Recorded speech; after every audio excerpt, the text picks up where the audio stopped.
Que la grâce de Dieu soit avec vous. On va commencer notre enseignement toujours sur le pardon des péchés. On va lire Éphésiens chapitre 1, verset 7. En lui, par son sang, nous sommes rachetés, pardonnés de nos fautes, conformément à la richesse de sa grâce. En lui, nous avons la rédemption par son sang, le pardon des péchés selon la richesse de sa grâce. Donc, ce texte nous dit quoi? Ce texte nous dit que nous qui sommes en Christ, nous avons la rédemption, le rachat, en d'autres versions, le rachat, la rédemption par son sang, le pardon des péchés. Donc, le pardon de nos péchés est rattaché à Christ, principalement à son sang. On va voir Matthieu chapitre 26, verset 28. C'est Jésus qui parle. Car ceci est mon sang, le sang de la nouvelle alliance, qui est versé pour beaucoup pour le pardon des péchés. Donc, ceci est mon sang, le sang de la nouvelle alliance. Quand Jésus parle ici de nouvelle alliance, c'est-à-dire qu'il y avait une alliance qui existait. Au temps du peuple d'Israël, ils n'appelaient pas ça ancienne alliance. Ils appelaient ça alliance. Du moment où Jésus dit c'est le sang de la nouvelle alliance, donc l'alliance qui était là est devenue maintenant ancienne. Elle devient caduque. Vous comprenez? Donc, si vous partez dire à un juif judaïsant que non, nous sommes sur la nouvelle alliance et vous êtes sur l'ancienne alliance, il va te regarder, il ne saura pas de quoi tu parles. Parce que pour eux, ils sont dans l'alliance. Est-ce que vous comprenez? Donc, Jésus dit, ceci est le sang de la nouvelle alliance pour le pardon de vos péchés. Donc, c'est le sang. Maintenant, comme je vous ai enseigné, c'est que au temps de la loi, vous allez voir qu'il y avait des conditions. Le pardon des péchés de Dieu, de la part de Dieu, était déterminé, était conditionné par nos œuvres, par notre confession, par l'animal qu'on venait présenter, par le fait de nous détourner de nos péchés. Est-ce que vous comprenez? Maintenant, dans la nouvelle alliance, on dit que notre pardon est rattaché à Christ, principalement par son sang. Et c'est ce que nous allons voir aujourd'hui. Hébreux chapitre 9, verset 22. On va décortiquer son sang parce qu'il faut que ça soit clair, que vous soyez bien enraciné dans les Écritures.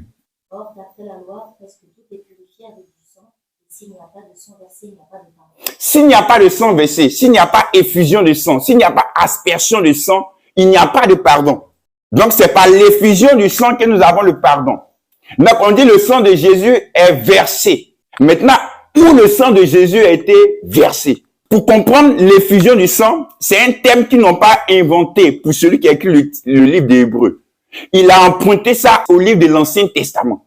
Donc, on va aller voir dans le livre de l'Ancien Testament, c'est quoi l'effusion du sang? C'est quoi l'aspersion du sang?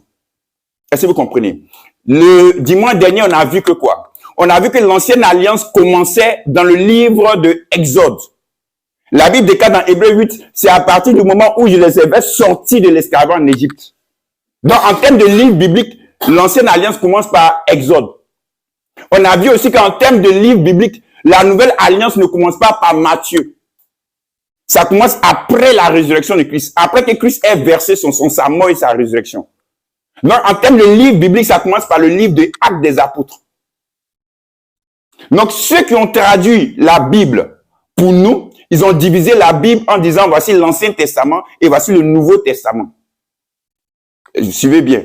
Donc, l'ancienne alliance, en termes de livre, commence dans le livre de Exode et se termine dans le livre de Jean. Le livre de Genèse ne fait pas partie de l'ancienne alliance. Le livre de Genèse est dans l'Ancien Testament, mais ce n'est pas dans l'ancienne alliance. Vous suivez? Les Matthieu, Marc, Luc, Jean sont dans les livres qu'on appelle les livres du Nouveau Testament, mais ces livres-là ne font pas partie de la nouvelle alliance. Pour ne pas que vous ayez de confusion dans votre esprit. Maintenant, on va dans Lévitique, chapitre 16, versets 15 à 18. On va faire cette lecture. On va voir où est-ce qu'il y avait l'aspersion du sang, l'effusion du sang. Qui faisait cette aspersion de sang dans l'ancienne alliance, qui était l'image de ce que Christ devait venir accomplir. Il égorgera le bouc expiatoire pour le peuple et il emportera le sang au-delà du voile. Il fera avec ce sang comme il a fait avec le sang du taureau. Il en fera l'aspersion sur le propitiatoire et devant le propitiatoire. C'est ainsi qu'il fera l'expiation pour le sanctuaire à cause des impuretés des enfants d'Israël et de toutes les transgressions par lesquelles ils ont péché. Il fera de même pour la tente d'assignation qui est avec eux au milieu de leur impureté. Il n'y aura personne dans la tente d'assignation lorsqu'il entrera pour faire l'expiation dans le sanctuaire jusqu'à ce qu'il en sorte. Il fera l'expiation pour lui et pour sa maison et pour toute l'assemblée d'Israël. Mhm. En sortant, il ira vers l'autel qui est devant l'Éternel et il fera l'expiation pour l'autel. Il prendra du sang du taureau et du bouc et il en mettra sur les cornes de l'autel tout autour. Amen. Ici, on parle de qui? On parle du souverain sacrificateur. Au grand jour que les Juifs appellent le jour de l'expiation, ou Yom Kippour pour les Hébreux. Vous comprenez? Donc, c'est celui qu'on appelle le souverain sacrificateur. Le souverain sacrificateur, c'est qui? Le souverain sacrificateur, d'abord, il est de la famille d'Aaron. Ici, c'était Aaron, mais la famille d'Aaron. Il est de la tribu de Lévi. Qu'est-ce qu'il fait? Le souverain sacrificateur, c'est le représentant du peuple auprès de Dieu. Le prophète est le représentant de Dieu auprès du peuple. Et le souverain sacrificateur est le représentant du peuple auprès de Dieu. C'est-à-dire, comme tout le monde ne peut pas rentrer dans le lieu ici, le lieu très saint pour aller faire le sacrifice, ils vont désigner quelqu'un, ou du moins Dieu va désigner quelqu'un pour les représenter. Donc, il va au nom du peuple. Donc, le souverain sacrificateur dans le lieu très saint, en train de faire l'aspersion du sang, c'est comme si c'était le peuple d'Israël qui le faisait. Donc, le sacrifice du souverain sacrificateur est le sacrifice du peuple d'Israël. Ça va? Vous suivez? Ok. Maintenant, qui est le souverain sacrificateur? Regardez comment ça se passe. Vous allez voir l'image là-bas qui va apparaître. Dans le temple ou dans le tabernacle, il y avait 3 lieux. Il y a le parvis, il y a le lieu saint et il y a le lieu très saint. Maintenant, une fois par an, le souverain sacrificateur allait dans le lieu très saint. Personne n'était autorisé à entrer dans le lieu très saint. Est-ce que vous suivez? Et donc, quand il rentrait là-bas, il partait avec le sang d'un animal. Parce que sans effusion de sang, il n'y a point de pardon. Donc, il partait d'abord pour verser le sang pour ses péchés et ensuite pour les péchés du peuple. Parce qu'il était le représentant du peuple d'Israël. Est-ce que vous suivez ce qu'il est en train de dire? Donc, le souverain sacrificateur y entrait une fois par an. Maintenant, sur l'arche de l'alliance, le couvercle, c'est ce qu'on appelle ici le propitiatoire en anglais, the mercy seat. C'est-à-dire, c'est là où devait répandre le sang, asperger le sang. Et vous allez voir les 4 côtés, c'est ce qu'on appelle les cornes. Ici, on dit tout autour des cornes. Il va faire 7 fois. Mais le propitiatoire qui est le couvercle, c'est quoi? Mercy seat, c'est-à-dire le lieu de l'expiation, le lieu où lorsque le sang est versé, Dieu fait miséricorde. Dieu fait grâce. Dieu pardonne. Est-ce que vous comprenez? Donc, c'est là qu'il partait faire l'aspersion du sang. Est-ce que vous me suivez? Donc, lorsque le souverain sacrificateur partait faire l'aspersion du sang dans le lieu très saint, il n'y avait personne. C'était seulement entre lui et Dieu. Vous suivez? C'est pourquoi, regardez, on va reprendre. Verset 17. Il n'y aura personne dans la tente d'assignation lorsqu'il entrera pour faire l'expiation dans le sanctuaire. Lorsqu'il devait égorger l'animal, il le faisait dans le parvis. Tout le peuple le voyait. Mais lorsqu'il prenait son sang pour entrer dans le lieu très saint, il n'y avait personne dans le lieu très saint. Là où il y avait l'arche de l'alliance.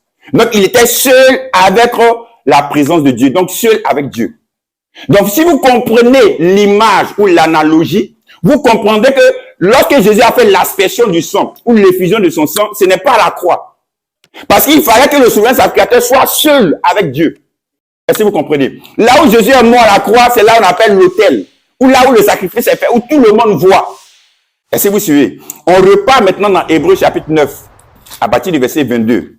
Et presque tout, d'après la loi, est purifié avec du sang, et sans effusion de sang, il n'y a pas de pardon. C'est ce qu'on a vu. Maintenant, on continue. Il était donc nécessaire, puisque les images des choses qui sont dans les cieux devaient être purifiées de cette manière, que les choses célestes elles-mêmes le soient par des sacrifices plus excellents que ceux-là.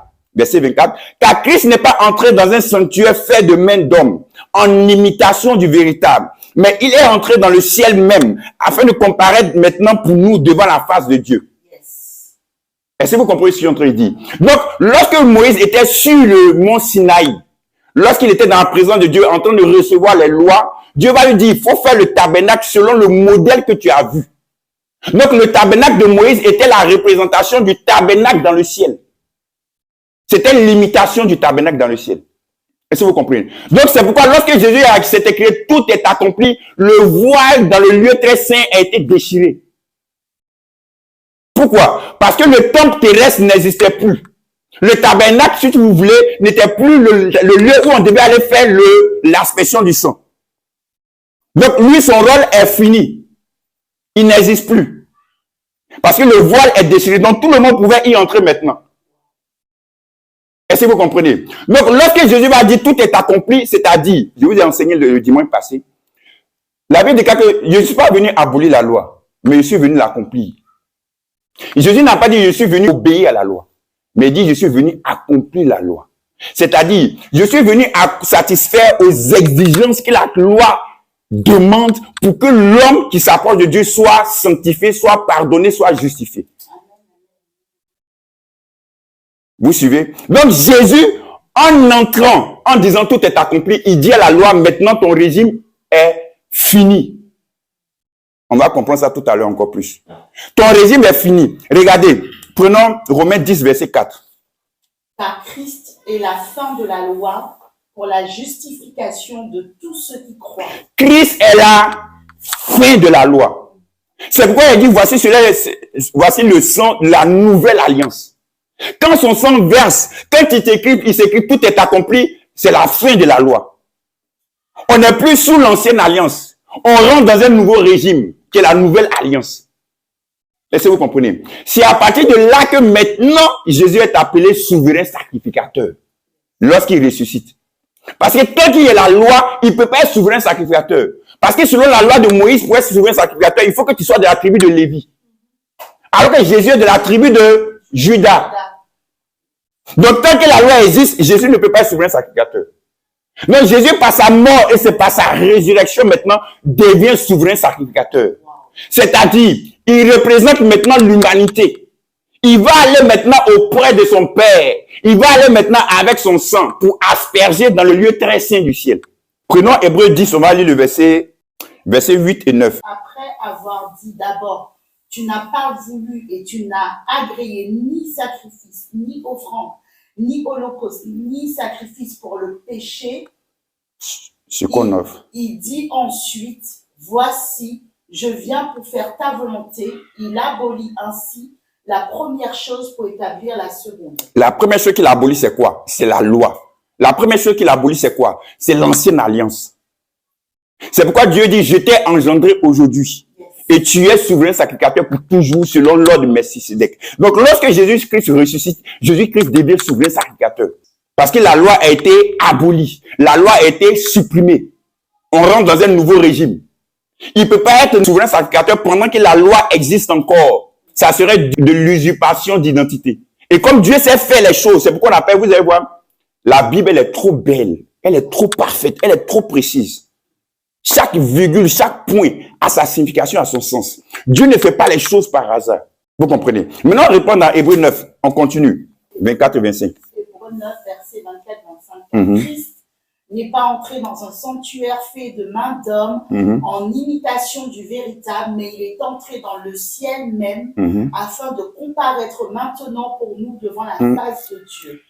Et ce n'est pas pour s'offrir lui-même plusieurs fois qu'il y est entré, comme le souverain sacrificateur entre chaque année dans le sanctuaire avec du sang étranger. Continue. Autrement, il aurait fallu qu'il eût souffert plusieurs fois depuis la création du monde. Tandis que maintenant, écoutez à bien, la fin des siècles, il a paru une seule fois pour abolir le péché par son sacrifice. Amen.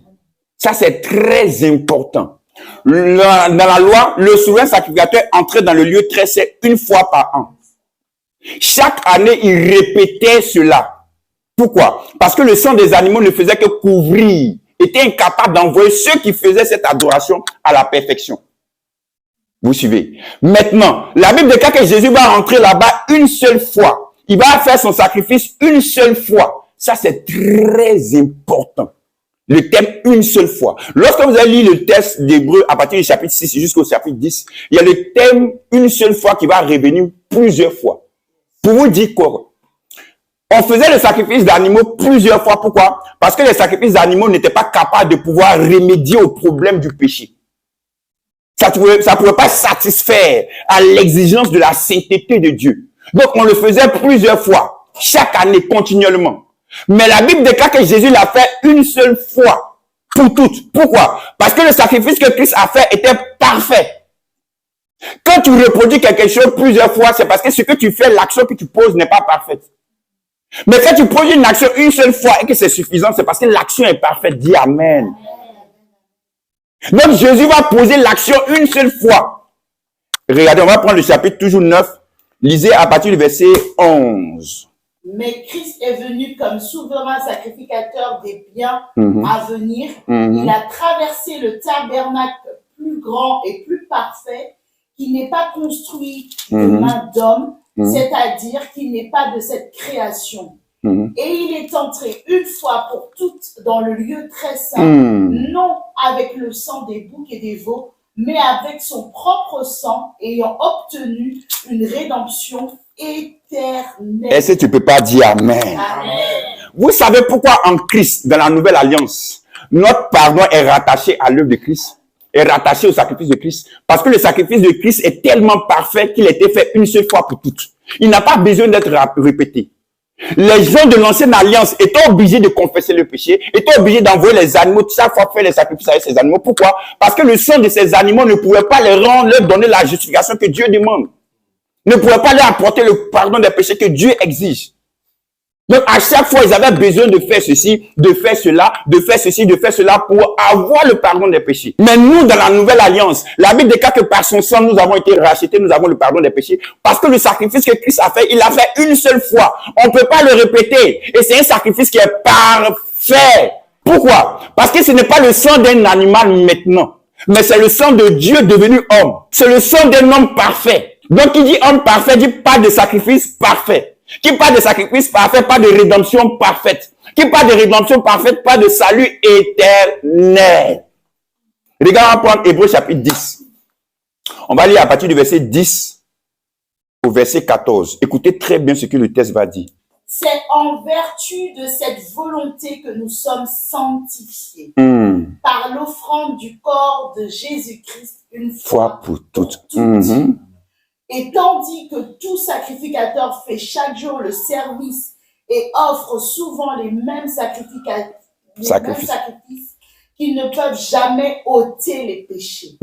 Lui, après avoir offert un seul sacrifice pour les péchés, s'est assis pour toujours à la droite de Dieu, attendant désormais que ses ennemis soient devenus son marchepied. Car par une seule offrande, il a amené à la perfection pour toujours ceux qui sont sanctifiés. Dis pour toujours. Pour toujours. On dit il t'a amené à la perfection pour toujours. Qu'est-ce que ça veut dire? C'est-à-dire hier tu étais parfait. Aujourd'hui tu es parfait. Demain tu seras parfait. Pour toujours tu seras parfait.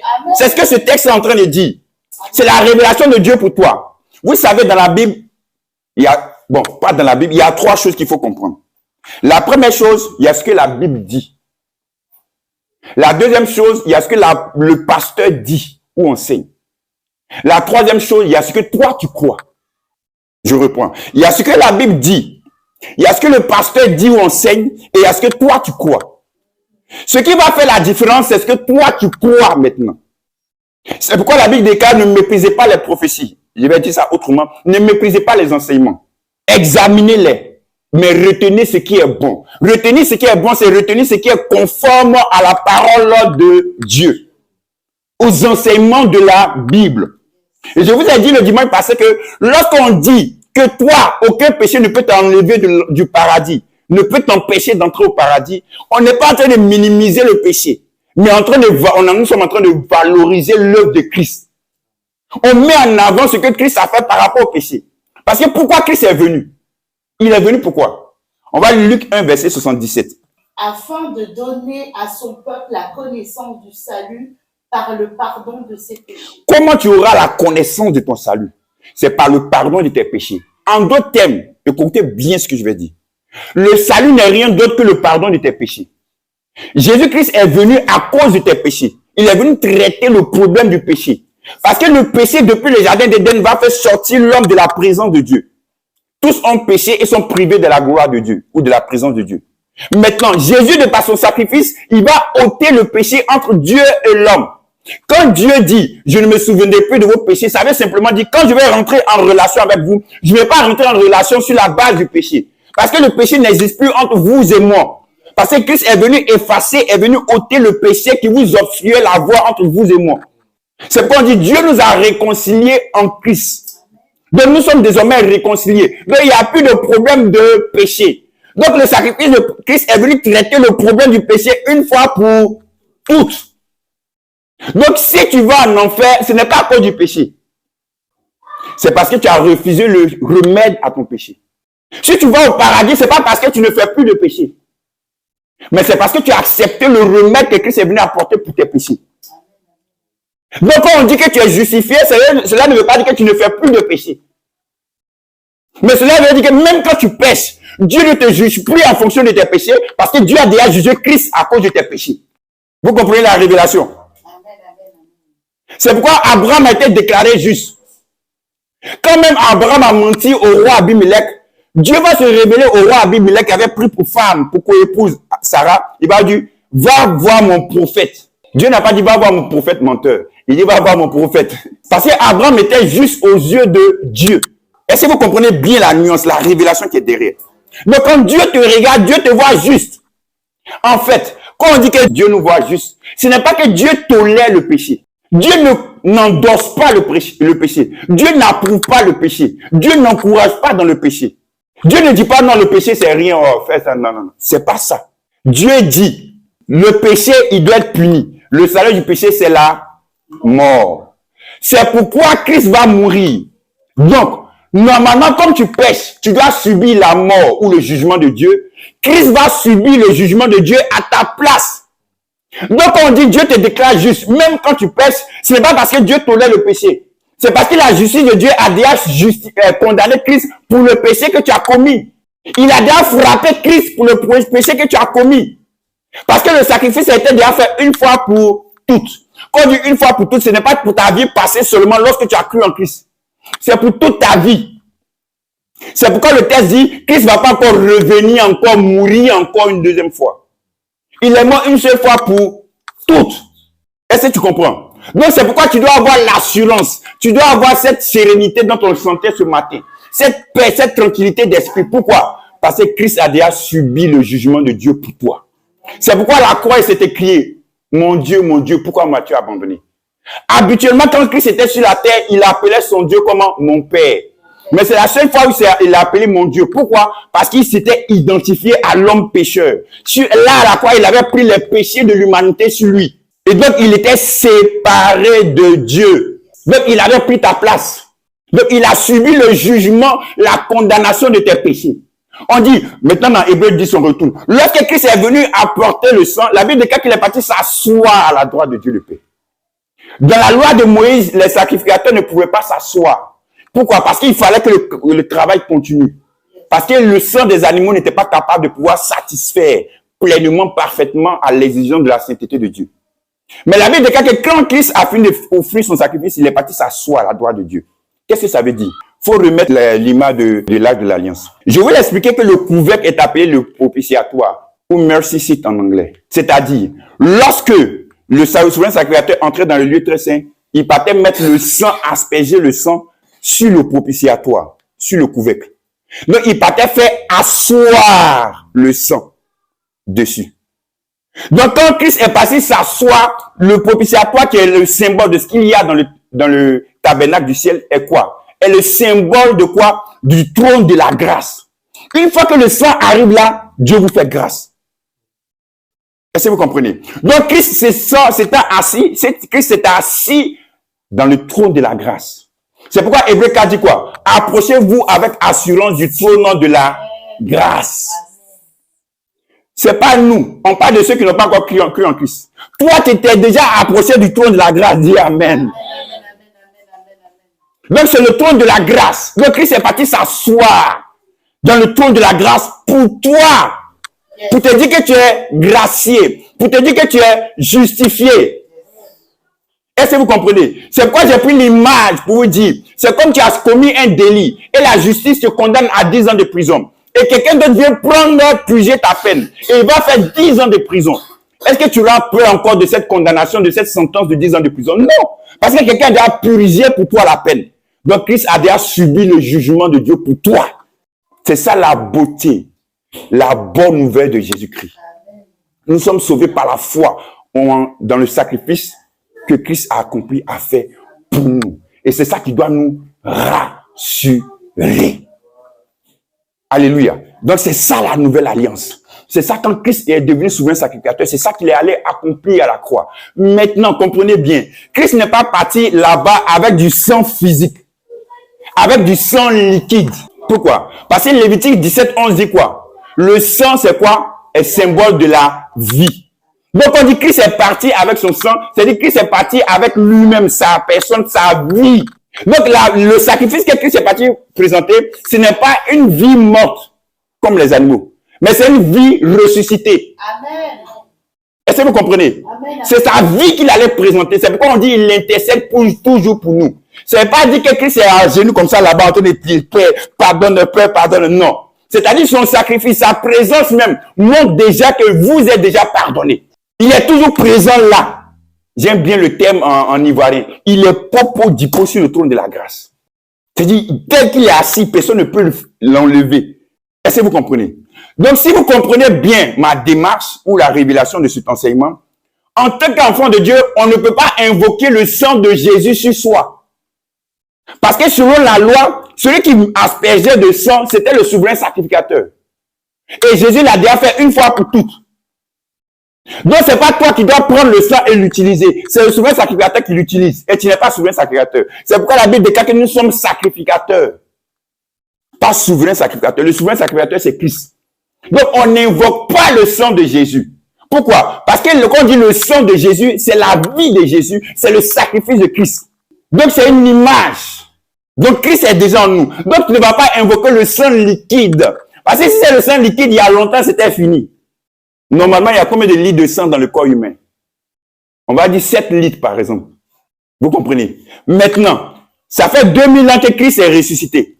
Si les chrétiens primitifs, depuis le premier siècle, invoquaient le sang de Jésus, c'est que le sang de Jésus est fini. Est-ce que vous comprenez? C'est seulement 7 litres. Et puis, ne me dites pas qu'on fait à chaque fois la transfusion sanguine. Qui va lui donner de son sang? Donc, c'est pour dire simplement que c'est le symbole de sa vie. C'est pourquoi dans la Bible, tu ne vas jamais voir invoquer le sang de Jésus. Jamais. Ce sont des choses qui sont rentrées comme ça dans les doctrines de l'Église. On ne sait pas d'où ça vient. Mais on suit quand même. C'est pourquoi la Bible dit il faut transformer votre intelligence. L'enseignement, c'est quoi? L'enseignement vient bâtir quelque chose en toi. Mais pour que cela puisse être bâti en toi, il faut d'abord détruire ce qui était là avant. Donc l'enseignement vient détruire et ça vient rebâtir. Si tu n'as pas détruit les principes ou les doctrines qui étaient là avant et que tu mets de nouvelles doctrines dessus, tu vas voir que la nouvelle doctrine ne sera pas enracinée. C'est pourquoi on dit soyez transformés par le renouvellement de votre intelligence. Donc je reprends encore. Il y a ce que la Bible dit. Il y a ce que le pasteur dit. Et il y a ce que toi tu crois. Et pour ta vie, pour ta marche avec Dieu, c'est ce à quoi tu crois qui va faire la différence. Si c'est en accord avec ce que la Bible dit. Ici, nous faisons la promotion de Christ et de son œuvre. Alléluia. On fait la promotion de Christ et de son sang qui est versé. Et par lequel nous sommes rachetés. Nous avons la perfection, par lequel nous avons la rédemption éternelle. Je veux qu'on revoie encore ça. Peut-être, on va terminer sur ça. Rédemption éternelle. On va prendre Hébreux 9, verset 12. Verset 12. Et il est entré une fois pour toutes dans le lieu très saint, non avec le sang des boucs et des veaux, mais avec son propre sang, ayant obtenu une rédemption éternelle. Une rédemption, il faut que tout le monde dise, une rédemption éternelle. Ok, on va lire maintenant le verset 15. Et c'est pour cela qu'il est le médiateur d'une nouvelle alliance, afin que la mort étant intervenue pour le rachat des transgressions commises sous la première alliance, ceux qui ont été appelés reçoivent l'héritage éternel qui leur a été promis. L'héritage Éternel. L'héritage Éternel. On va lire chapitre 10, verset 14. Hébreux 10, verset 14. Hébreux 10, verset 14. Car par une seule offrande, il a amené à la perfection pour toujours ceux qui sont sanctifiés. Il a amené à la perfection éternelle. Parce que pour toujours, ça veut dire éternel. À la perfection éternelle, ceux qui sont sanctifiés. Donc, tu as la perfection éternelle. Tu as le salut éternel. Tu as la rédemption éternelle. Pourquoi? Parce que le sacrifice de Christ a été fait une fois pour toutes, parce que c'est un sacrifice parfait. C'est pourquoi Jean-Baptiste a dit, voici l'agneau de Dieu qui ôte le péché du monde. Pas qui couvre, mais qui ôte le péché du monde. Donc, entre Dieu et toi, il n'y a plus de problème de péché, il n'y a plus d'inimitié. Lorsque tu fais ta prière, tu ne dis pas, Seigneur, je sais que non, ce sont nos péchés qui te cachent, qui nous cachent ta face. Qui te rendent sourd. Ésaïe 59. Non, ça c'était pour les gens de l'ancienne alliance. C'est pourquoi ils devaient à chaque fois répéter les sacrifices. Toi, tu es dans la nouvelle alliance. Quand tu viens devant Dieu, Dieu dit, mais je me souviens même plus de tes péchés. Pourquoi? Parce que le sang de Christ a été efficace. Le sacrifice de Christ a été efficace. Il a été fait une fois pour toutes. C'est pourquoi il s'est assis. Quand quelqu'un s'assoit, c'est parce qu'il a fini de travailler. On ne répète pas le travail. Donc, Christ est assis une fois pour toutes. Alléluia. Est-ce que c'est pas merveilleux ça? Alléluia. Le dimanche prochain, on va voir les thèmes confesser. Si on dit que dans la nouvelle alliance, on n'a plus besoin de confesser nos péchés parce que nous avons déjà le pardon de nos péchés au travers du sang de Christ, mais être dans les textes où on parle de confesser, puisque dans l'ancienne alliance, il y avait vous devez confesser vos péchés. Est-ce que dans le livre du Nouveau Testament, on n'a pas encore le mot confesser? Par exemple, 1 Jean 1,9, si nous confessons nos péchés, il est fidèle. Qu'est-ce que cela veut dire alors? Parce que ça semble être une contradiction. Et je vous ai dit que, en réalité, les versets bibliques ne sont pas contradictoires. Mais c'est notre compréhension de ces versets qui semble contradictoire. Et on va analyser ça, on va étudier ça encore une fois de plus. Qu'est-ce que confesser dans la nouvelle alliance veut dire? Et c'est ce que l'Esprit de Dieu va encore vous faire du bien. Alléluia. Est-ce qu'il n'est pas merveilleux? Est-ce qu'on ne peut pas clamer le nom de Jésus? Que Dieu vous bénisse. On va adorer notre Père. Vous savez, lorsque tu finis